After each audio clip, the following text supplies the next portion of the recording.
Hi, John Hand here, and the Pulsing Cinema movie of the day. According to some critics, the movie of the century, or the movie of the decade, the movie of the eons, the greatest horror movie ever made, It Follows. This year, David Robert Mitchell, a new film. The hype is strong with It Follows. The hype came on fast and strong amongst the younger demographic. I've asked a lot of my friends, what do they think about the film, if they're intending on seeing it. A lot of these people are around my age, and they're like, "It what?"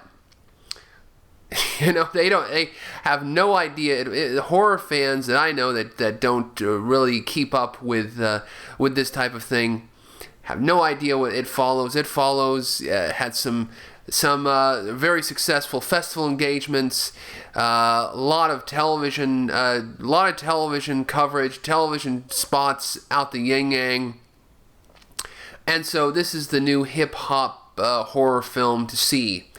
I thought it was an okay film. I don't think it is the horror film of the decade. I don't think it was a great film. There have been a lot of horror films of the decade. There have been a lot of scariest films since Halloween, like The Descent, or it's the scariest film since Alien. Now, It Follows is supposed to be the scariest film since Halloween. It's supposed to be a Halloween clone.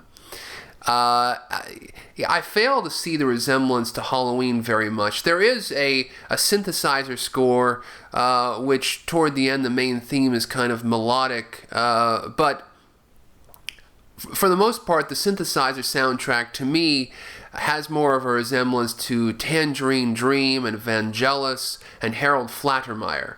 Yeah, the kind of rhythm-based stuff is, to me, straight out Harold Faltermeyer stuff on The Running Man and Beverly Hills Cop and that type of stuff. Those types of soundtracks. So I don't see a lot of Halloween there. Halloween was a different beast as far as electronic score. The film, to me, resembles like a millennial version of Nightmare on Elm Street. Very much like a Nightmare on Elm Street film. It's about Middletown, America, a group of friends. One of the friends, a young woman played by Maika Monroe of The Guest, a young, blonde-haired, kind of Chloe Sevigny replacement. Because Chloe maybe is a little too old, so we get Maika Monroe in there. The Chloe Sevigny replacement, Maika Monroe,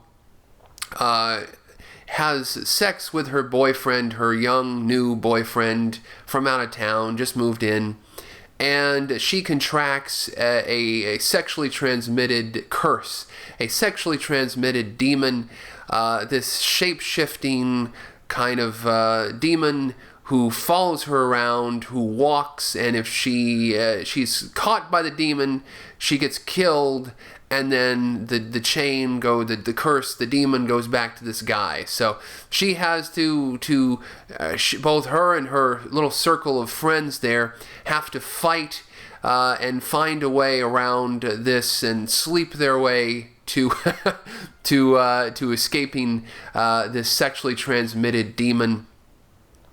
But again, it's very difficult to escape this thing, and it follows them around. So It Follows. Again, as I said, a lot of hype, a great poster with that kind of It Follows and the Friday the 13th type font. But as I said, really, Halloween, Friday the 13th, no, this is really a Nightmare on Elm Street. It's about a group of young kids trying to come to terms with this kind of thing that's inside them, trying to come of age. And then, so there's all this social commentary and commentary about growing up, a coming of age, a rite of passage, and all of this stuff, and all of these little heady ideas.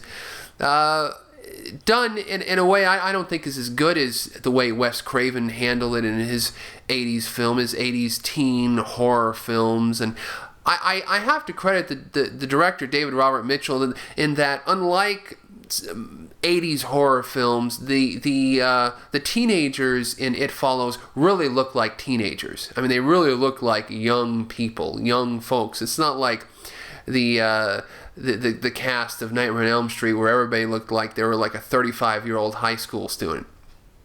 No. It's not the case here.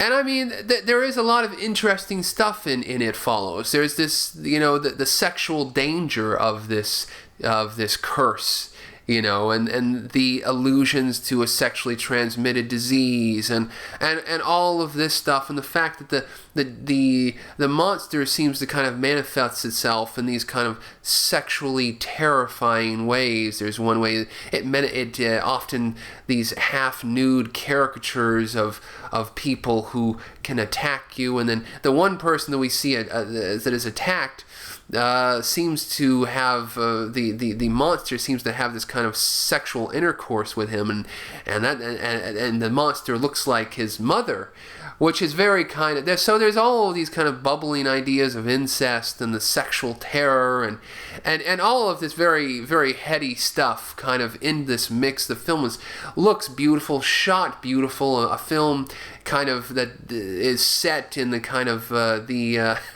wasteland, the suburban wasteland of Michigan, very much in the kind of Detroit, and there's the talk of don't cross 8 Mile because that's a different part of the city, a different area, and that's where the climax takes place, where the group of teenagers kind of have to kind of cross that line, both kind of metaphorically and physically, into this climax at the pool, which one of the clumsiest kind of ill-conceived plans. I mean Heather Langenkamp's,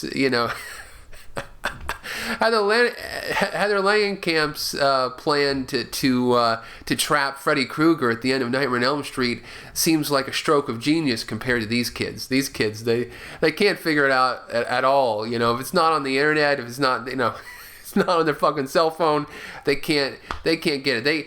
They think, well, wow, we'll just get a bunch of appliances. We'll line it. I don't even understand what the fuck the plan is.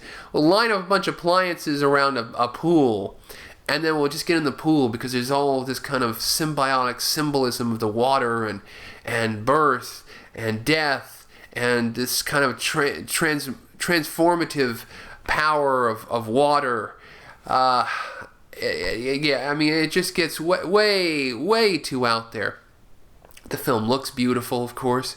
It has that it's the setting, and then also is widescreen, is scope format like Halloween and the films that have come before it, the grand horror films.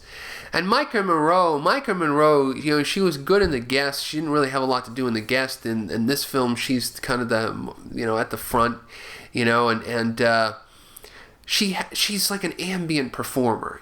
She has that kind of like those kind of wasted out, kind of dead eyes of like the Chloe Sevigny, the cliche.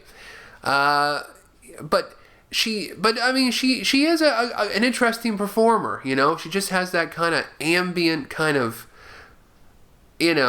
look to her. But I think she would be a great silent performer. Maybe she seems like from that silent era, because she acts really good in slow motion. There's a lot of good slow motion stuff in this film where you see the terror in her eyes, and she can do it in slow motion very well. And I mean, it's a very difficult task here. I mean, imagine this character who's being menaced by this kind of sexually transmitted curse, this sexually transmitted shape-shifting interdimensional demon of ghost of some kind. The fact that she's so successful and communicates the fear and the terror of that, it is quite interesting. But I think honestly, for me, the film's not that terrifying. I found it kind of clumsy, and it's a film where I kind of got out of it and I'm like, man, I wish I would have liked this more. And maybe the second time I watch it, maybe without the hype associated with it, this is the greatest film ever made, maybe the film might seem better to me. Because now, and I mean the whole resemblance to really Nightmare on Elm Street. I mean the whole thing, you got the neighbor across the street, is the whole thing with Nancy and Tina, and the whole structure of it to me seems like somebody was cribbing Nightmare on Elm Street, and it is kind of weird to me that there's so much the press and the publicity, nobody's mentioned Nightmare on Elm Street. So in any case, It Follows. an interesting film.